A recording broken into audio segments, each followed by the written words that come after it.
বৈষম্য বিরোধী ছাত্র আন্দোলনের শহীদ আবু সাইদকে জামাতের লোক এবং শহীদ মীর মাহফুজুর রহমান মুগ্ধ ফ্রান্সে আছে দাবি করে ফেসবুকে পোস্ট করেছেন জাহাঙ্গীরনগর বিশ্ববিদ্যালয়ের দর্শন বিভাগের সহযোগী অধ্যাপক নাসরিন সুলতানা। পরে তোপের মুখে পোস্ট ডিলিট করে দুঃখ প্রকাশ করেছেন তিনি।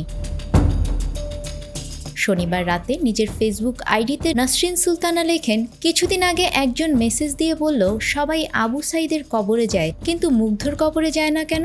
আমি বললাম কারণ আবু সাইদ জামাতের লোক, তাদের লোক ছিল। এরপর সে আমার উত্তরে হাহা রিয়াকশন দিল।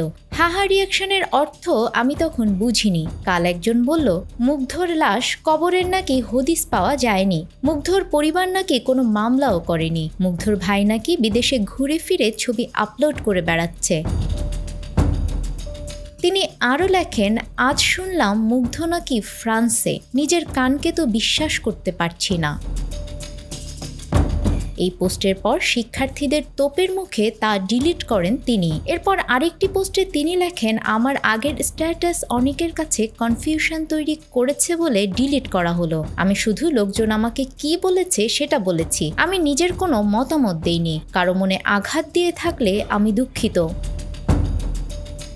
শিক্ষকের এমন দায়িত্বজ্ঞানহীন আচরণের কারণে তার প্রতি ক্ষুব্ধ শিক্ষার্থীরা তাকে চাকরি থেকে বরখাস্তের দাবি জানিয়েছেন।